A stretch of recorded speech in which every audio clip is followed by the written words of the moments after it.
Oui, Nathalie Marquet regarde de temps en temps le JT de Marie-Sophie Lacaro sur TF1. Mais il est difficile pour la veuve d'apprécier pleinement le travail de la remplaçante de son époux, Jean-Pierre Pernaut. Un an déjà. Le 2 mars, cela va faire un an que Jean-Pierre Pernaut est décédé à l'âge de 71 ans. Et malgré le temps qui passe, Nathalie Marquet a énormément de mal à faire le deuil de son époux. Dans les colonnes de Gala ce jeudi 23 février, la maman de Lou et Tom a expliqué pourquoi il est difficile pour elle d'accepter la mort de l'ancien présentateur du 13h de TF1. Il s'est battu comme un lion contre son cancer du poumon et il est mort d'autre chose.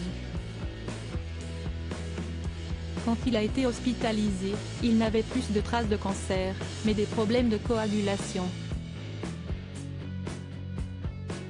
Il est resté un mois à l'hôpital et personne ne comprenait la cause. Oui, je suis en colère, a déploré l'ancienne reine de beauté. D'autant plus que Nathalie Marquet se pose énormément de questions. Et si on avait fait de mauvais choix médicaux? Parfois, ça me prend aux tripes et je me mets à pleurer, a admis l'ancienne Miss France. Des questions qui resteront malheureusement sans réponse. Personne ne pourra remplacer Jean-Pierre Pernaut alors, pour tenter d'alléger la peine de Nathalie Marquet. Certaines de ses amies lui ont dit qu'elle pourrait de nouveau ouvrir son cœur à l'amour.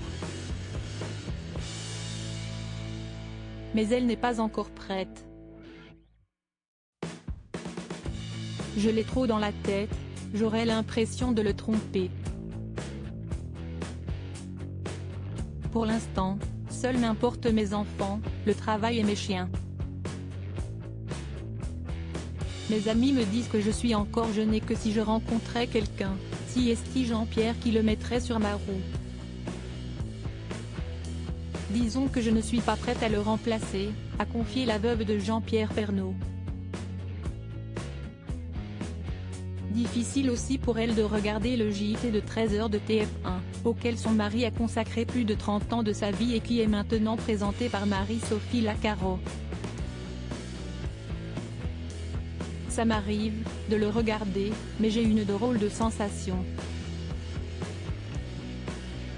Elle travaille très bien, mais pour moi personne ne pourra le remplacer. C'est toujours son siège, TF1, sa deuxième maison, a-t-elle souligné. Un deuil éternel pour Nathalie Marquet, qui aimera toujours son Jean-Pierre.